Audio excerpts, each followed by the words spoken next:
नमस्कार दोस्तों, स्वागत है आपका द ग्राउंड रिपोर्ट में। मैं हूं समीर आत्मज मिश्र।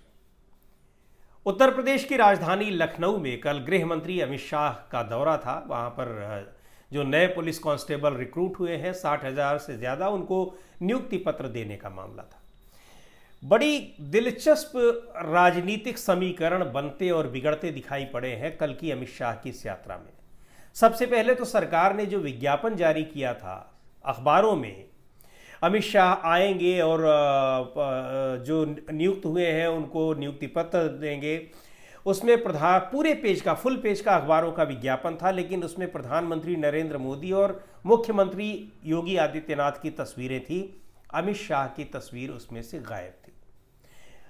पूरा कार्यक्रम उन्हीं पर फोकस था। वो मुख्य अतिथि के तौर पर वहाँ आ रहे थे। उसमें मेंशन तो नहीं था, लेकिन उन्हीं के हाथों से वो नियुक्ति पत्र दिया जाना था। लेकिन उनका चित्र कहीं पर वहां मौजूद नहीं था। नाम जरूर दिया गया था, नाम तो दिया ही जाना था। और दूसरी तरफ अब ये क्यों नहीं हुआ, ये देखने वाली बात है कि आखिर अमित शाह की तस्वीरें वहां से क्यों गायब कर दी गई। और दूसरी तरफ ये हुआ कि जब एयरपोर्ट पर पहुंचे हैं गृह मंत्री अमित शाह, तो मुख्यमंत्री ने उनका स्वागत किया। उस समय की भी तस्वीरें आई और उस समय की तस्वीरों को देखकर ये लग रहा था कि दोनों एक दूसरे से मिलकर कोई बहुत ज़्यादा प्रसन्न नहीं हो रहे हैं, खुश नहीं हो रहे हैं। एक औपचारिक मुलाकात है, ऐसा लग रहा है कि मजबूरन दोनों को मिलना पड़ रहा है, जो कि गृह मंत्री आ रहे हैं, राज्य का कार्यक्रम है, सरकार का कार्यक्रम है, उसमें मुख्यमंत्री भी मौजूद रहेंगे, तो मुख्यमंत्री को उनका स्वागत करने जाना है। लेकिन स्वागत उस मन से नहीं हो रहा है जिस मन से होना चाहिए। तस्वीरें बता रही हैं, वैसे कोई ज़रूरी नहीं कि वास्तव में ऐसा लग रहा हो। लेकिन उसी एयरपोर्ट पर एक और तस्वीर वायरल होती है जिसमें गृह मंत्री अमित शाह मुख्यमंत्री योगी आदित्यनाथ की मौजूदगी में तमाम वहां पर एयरपोर्ट पर मौजूद दूसरे नेताओं से मिलते हैं, मंत्रियों से मिलते हैं। उसमें वो कैबिनेट मंत्री ओम प्रकाश राजभर से जब मुलाकात करते हैं, बड़ी गर्मजोशी के साथ दोनों की मुलाकात हो रही होती है। और उस समय मुख्यमंत्री योगी आदित्यनाथ किस तरीके से देख रहे हैं वो बहुत एक गंभीर, ऐसा लग रहा है कि दोनों के बीच की ये जुगलबंदी वो मुख्यमंत्री योगी आदित्यनाथ को पसंद नहीं आ रही है। और सबसे मज़ेदार बात तो ये कि जब कार्यक्रम स्थल पर, जब वहाँ समारोह हो रहा था जिसमें तमाम मंत्री मौजूद थे और बहुत सारे लोग मौजूद थे, मंच पर गृह मंत्री अमित शाह जब बोलने आए, मुख्यमंत्री योगी आदित्यनाथ भी थे, दोनों उनके डिप्टी चीफ मिनिस्टर्स भी थे, कैबिनेट के दूसरे मंत्री भी थे, तो सबको संबोधन उन्होंने किया सामान्य तरीके से। लेकिन एक संबोधन गृह मंत्री अमित शाह का काफ़ी चर्चा में रहा और वो संबोधन था deputy chief minister Keshav Prasad Maurya को लेकर। केशव प्रसाद मौर्य को उन्होंने मेरे मित्र कहकर संबोधित किया कि मेरे मित्र केशव प्रसाद मौर्य, वो भी यहां मौजूद है। अब इस संबोधन के, ये जो विशेषण का इस्तेमाल किया गृह मंत्री अमित शाह ने, इसके तमाम अर्थ निकाले जा रहे हैं। और अर्थ निकाले यूं ही नहीं जा रहे हैं, उसके पीछे बहुत सारे कारण भी हैं, लॉजिक भी है। पहली बात तो ये कि उत्तर प्रदेश के मुख्यमंत्री योगी आदित्यनाथ से केशव प्रसाद मौर्य की अदावत कोई बहुत नई नहीं है, वो काफ़ी पुरानी है और वो लगातार दिखाई पड़ती रहती है। अभी जब पिछले साल 2024 में लोकसभा चुनाव हुए, उत्तर प्रदेश में भारतीय जनता पार्टी की करारी हार हुई, महज 33 सीटों से संतोष करना पड़ा उसको। 70 से ज़्यादा सीटें उसके पास हुआ करती थी, आधी से ज़्यादा सीटें वो हार गई यहाँ पर। लेकिन उसके बाद क्या हुआ कि कैसे एक दूसरे पर जिम्मेदारी थोपने की कोशिशें हुई, प्रधानमंत्री पर, इधर मुख्यमंत्री थोपने की कोशिश कर रहे थे, उधर प्रधानमंत्री के करीबी लोग मुख्यमंत्री योगी आदित्यनाथ पर थोप रहे थे। इनके बीच में दोनों deputy chief minister Keshav Prasad Maurya और ब्रजेश पाठक, इन दोनों का कई बार दिल्ली दौरा हुआ और ये माना जाने लगा कि शायद उत्तर प्रदेश में कुछ नेतृत्व परिवर्तन हो जाए, यानी मुख्यमंत्री बदल दिया जाए। हालांकि भारतीय जनता पार्टी प्रधानमंत्री मोदी के नेतृत्व में जिस तरीके से ये चुनाव हारी थी उत्तर प्रदेश में खास तौर पर, उस स्थिति में योगी आदित्यनाथ को मुख्यमंत्री के पद से हटाकर किसी और को मुख्यमंत्री बनाना संभव नहीं था, आसान नहीं था, वो आज भी आसान नहीं है। लेकिन लगातार कोशिशें हुई, कई दौरे लगे और गृह मंत्री अमित शाह के साथ इन दोनों उप मुख्यमंत्रियों की बैठकें हुई। थोड़ा सा और पीछे चलते हैं। 2014 में भारतीय जनता पार्टी जब सत्ता में आई, केंद्र में लोकसभा चुनाव बम्पर वोटों के साथ, बम्पर मेजॉरिटी के साथ जीता और उत्तर प्रदेश में खास तौर पर वहां पर 2014 में लोकसभा की वो सीट भारतीय जनता पार्टी जीत गई जो उससे पहले कभी नहीं जीती थी, और ये सीट जीती थी फूलपुर से केशव प्रसाद मौर्य ने। उसके बाद केशव प्रसाद मौर्य का कद अचानक बढ़ गया और 2017 के विधानसभा चुनाव से ठीक पहले 2016 में केशव प्रसाद मौर्य को उत्तर प्रदेश भारतीय जनता पार्टी का अध्यक्ष बना दिया गया। एकाएक उनका कद बढ़ा और इस कद के बढ़ने के पीछे कई कारण थे। भारतीय जनता पार्टी जिस तरह से ओबीसी वोट्स को सेंट्रलाइज कर रही थी, कंसंट्रेट कर रही थी अपनी तरफ, उसके तहत, उस योजना के तहत ये उनको जिम्मेदारी दी गई और उसका फायदा भी हुआ। 2017 में माफ कीजिएगा, 2017 में बम्पर वोटों के साथ, बम्पर सीटों के साथ, 325 सीटों के साथ भारतीय जनता पार्टी ने जीत हासिल की। एनडीए ने, भारतीय जनता पार्टी ही मुख्य रूप से। और केशव प्रसाद मौर्य को यह माना गया कि वो मुख्यमंत्री के दावेदार हैं, उनको मुख्यमंत्री बनाया जाएगा, लेकिन मुख्यमंत्री के दावेदार कहीं से वो दिखाई नहीं पड़े, क्योंकि उसमें दो दावेदार दिख रहे थे। एक मनोज सिन्हा, जिनको कहा जा रहा था कि संघ की तरफ से उनको काफ़ी दबाव बनाया जा रहा है, और दूसरी तरफ जो दावेदार थे वही मुख्यमंत्री बनकर सामने आ गए, यानी योगी आदित्यनाथ। योगी आदित्यनाथ भी उस समय सांसद थे, केशव प्रसाद मौर्य भी सांसद थे। खैर, लेकिन उनको, केशव प्रसाद मौर्य को डिप्टी चीफ मिनिस्टर बनाया गया और उत्तर मुख्यमंत्री योगी आदित्यनाथ बने। पर 2022 का जब विधानसभा चुनाव आया, 2022 के विधानसभा चुनाव में, वो चुनाव योगी आदित्यनाथ के फेस पर लड़ा गया। विधानसभा में सीटें बहुत ज़्यादा कम हो गई, लेकिन भारतीय जनता पार्टी पूर्ण बहुमत के साथ सरकार बनाने में कामयाब रही। अब यहाँ गड़बड़ हो गई ये कि केशव प्रसाद मौर्य अपना चुनाव हार गए।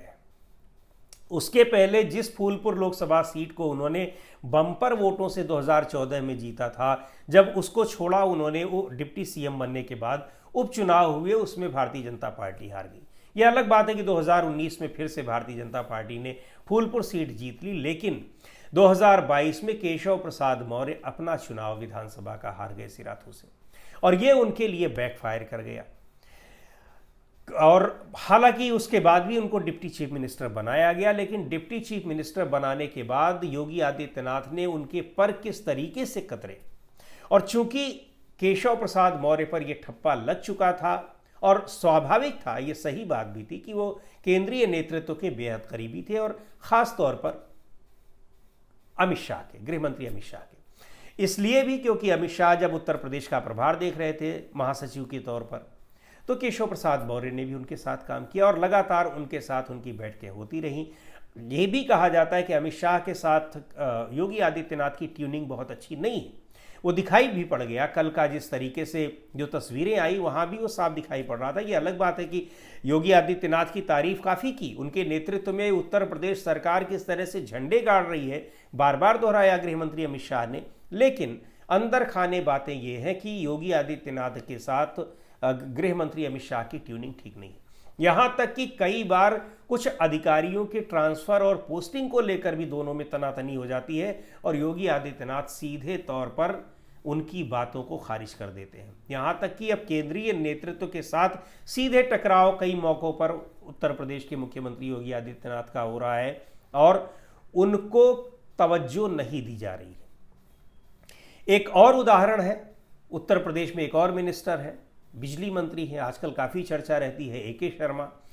आईएएस की नौकरी छोड़कर आए, गुजरात कैडर के आईएएस थे, प्रधानमंत्री नरेंद्र मोदी के बेहद करीबी। उनको पहले कार्यकाल में उनको लगा कि मंत्री बना दिया जाएगा, पूरा कार्यकाल उनको टरकाते रहे योगी आदित्यनाथ, नहीं दिया कुछ। हाँ, इस बार ज़रूर उनको ऊर्जा मंत्री बनाया है, लेकिन ऊर्जा मंत्रालय का हाल क्या है, बिजली की स्थिति क्या है, पूरे प्रदेश में हाहाकार मचा हुआ है, और पूरी जिम्मेदारी उसकी थोपी जा रही है एके शर्मा के ऊपर। और ये भी कहा गया कि जब वो पिछली बार मंत्री बनने के लिए आए और उत्तर प्रदेश के मुख्यमंत्री योगी आदित्यनाथ से एक आध बार उनकी मुलाकात हुई, तो उन्होंने इसकी कोई स्पष्ट खबर नहीं है, लेकिन ऐसा कहा गया कि मुख्यमंत्री योगी आदित्यनाथ ने उनसे दो टूक कह दिया कि आप इतने काबिल थे तो प्रधानमंत्री मोदी को खुद अपनी कैबिनेट में आपको रखना चाहिए। उन्होंने आपको अपनी कैबिनेट में तो नहीं रखा, यहाँ क्यों भेज दिए? अब वो चीज़ें दिखाई भी पड़ रही हैं कि कितने काबिल हैं। ऊर्जा मंत्रालय उनसे संभल नहीं रहा है, निजीकरण को लेकर पूरा विभाग इस समय आंदोलित है, और दूसरी ओर बिजली की हालत यह है कि हाहाकार मचा हुआ है गर्मी में पूरे प्रदेश में। खैर, यहाँ पर केशव प्रसाद मौर्य के साथ ये दिक्कत है कि वो अमित शाह के बेहद करीबी माने जाते हैं, और जब दूसरी बार उनको डिप्टी चीफ मिनिस्टर तो बना दिया गया, लेकिन उनको महत्वपूर्ण विभाग जो उनके पास था यानी पीडब्ल्यूडी, और काफ़ी महत्वपूर्ण महकमा माना भी जाता है, विभाग तो सारे ही महत्वपूर्ण होते हैं, लेकिन उनमें बहुत सारे विभागों की अहमियत कंपैरेटिवली दूसरे विभागों की तुलना में ज़्यादा होती है। तो पीडब्ल्यूडी भी एक बहुत ही बेहतरीन विभाग माना जाता है, लेकिन दूसरे कार्यकाल में केशव प्रसाद मौर्य से वो विभाग छीन लिया गया। वो विभाग जितिन प्रसाद को दे दिया गया और उनको ग्रामीण विकास, ग्रामीण अभियंत्रण सेवा, इस तरह के विभाग दे दिए गए, यानी जो महत्वहीन विभाग माने जाते हैं। और बार बार ये टकराव की जो स्थिति होती थी, तो ये पिछले कार्यकाल में केशव प्रसाद मौर्य के तमाम बयान आया भी करते थे। इस पूरे कार्यकाल में यानी 2022 से लेकर अब तक 3 साल बीत चुके हैं, अब केशव प्रसाद मौर्य के उस तरह के बयान, योगी आदित्यनाथ को चैलेंज करने वाले बयान नहीं आते हैं, सीधे चैलेंज करने वाले। हाँ, 2024 का लोकसभा चुनाव जब भारतीय जनता पार्टी हारी है उत्तर प्रदेश में, तो एक बार उन्होंने फिर से सिर उठाने की कोशिश की, लेकिन उसके बाद वो फिर शांत हो गए और उनको लगा कि अब यहाँ नेतृत्व परिवर्तन जैसी संभावना फिलहाल नहीं। और ये भी कहा जा रहा है कि कई राजनीतिक विश्लेषकों का कहना है कि इस संबोधन के जरिए अमित शाह ये दिखा गए हैं कि यहाँ नेतृत्व परिवर्तन भी हो सकता है। लेकिन जहाँ तक मेरा मानना है या मुझको लगता है, नेतृत्व परिवर्तन की अब कोई गुंजाइश नहीं रह गई है, क्योंकि केंद्रीय नेतृत्व अब उस स्थिति में नहीं रहा कि उत्तर प्रदेश में वो योगी आदित्यनाथ को हटाकर किसी दूसरे को मुख्यमंत्री बना देगा। कहीं से भी इसकी संभावना नहीं लग रही है। हाँ, पूर्ण बहुमत के साथ सरकार में अगर आई होती तो निश्चित तौर पर ऐसा होता नहीं, बल्कि ऐसा कर दिया गया होता। अब तक ऐसे बहुत से मौके आए। कुंभ मेले को लेकर जिस तरह से उत्तर प्रदेश सरकार की भद्दगी हुई है, जिस तरह से उसकी भद्द पिटी है, जिस तरह से उस पर इतने गंभीर आरोप लगे, मृतकों के आंकड़ों को छिपाने के आरोप लगे, कोविड के समय मृतकों के आंकड़ों को छिपाने के आरोप लगे, ऐसे गंभीर आरोपों के बीच उनको निश्चित तौर पर हटा दिया जाता अगर पूर्ण बहुमत की सरकार इस बार आई होती, लेकिन ऐसा नहीं हो पाया। अब की स्थिति में उनको किसी तरीके से भारतीय जनता पार्टी का केंद्रीय नेतृत्व हटाने की स्थिति में नहीं दिखाई पड़ रहा है। हाँ, ये जरूर हो सकता है कि अमित शाह ने यह संदेश दिया हो कि केशव प्रसाद मौर्य को केंद्र में कोई जिम्मेदारी दी जा सकती है, या भारतीय जनता पार्टी के प्रदेश अध्यक्ष को अभी बदला जाना है और प्रदेश अध्यक्ष के तौर पर केशव प्रसाद मौर्य की ताजपोशी एक बार फिर की जा सकती है। इसकी संभावनाएं तो जरूर दिख रही हैं, लेकिन राज्य में सरकार के नेतृत्व में परिवर्तन होने की गुंजाइश कहीं से भी दिखाई नहीं पड़ रही है। तो इसका सीधे सीधे ये मतलब निकलता है कई बार कि जो विभाग भी बदल दिया गया, महत्वहीन विभाग दे दिया गया, अपने विभाग की भी तमाम शिकायतों को वो दूर नहीं कर पाते हैं। अपने विभाग से आगे जाकर कराने की बात तो छोड़िए, और ये बात न केवल केशव प्रसाद मौर्य पर लागू होती है, ये ब्रजेश पाठक पर भी लागू होती है। स्वास्थ्य महकमा है, महत्वपूर्ण महकमा उनको मिला हुआ है, लेकिन अपने विभाग में भी उनकी बहुत ज़्यादा नहीं चलती है। केशव प्रसाद मौर्य की भी स्थिति कमोवेश वही है। तो ये भी है कि कहीं गृह मंत्री अमित शाह से करीबी होने के नाते उनको नुकसान तो नहीं हो गया कि जो उनको विभाग मिले भी हैं, जो मंत्रालय मिले भी हैं, उनमें भी उनकी उतनी नहीं चलती है और बहुत सारी फाइलें वो सीधे मुख्यमंत्री के स्तर पर देखी जाती हैं। तो ये सारी चीज़ें हैं। नेतृत्व परिवर्तन की संभावना जो लोग देख रहे हैं, बिल्कुल कहीं से नहीं लगता, और इस मामले में इस संभावना को देखने वालों को निराशा ही हाथ लगेगी। केशव मौर्य को अगर कुछ मिल सकता है तो संगठन में अहमियत ज़रूर मिल सकती है, क्योंकि वो अभी अमित शाह और नरेंद्र मोदी के हाथ से संचालित हो रही है। तो दोस्तों, आज की इस वीडियो में इतना ही। अगले वीडियो में फिर मिलेंगे एक नए विषय के साथ, एक नए मुद्दे के साथ। द ग्राउंड रिपोर्ट के यूट्यूब चैनल को आपने अब तक सब्सक्राइब न किया हो तो ज़रूर कर लें। आपको हमारे वीडियोस पसंद आए हो तो सब्सक्राइब भी कर लें, अपने दोस्तों से भी कहें कि सब्सक्राइब कर लें और इन वीडियोस को शेयर भी करें।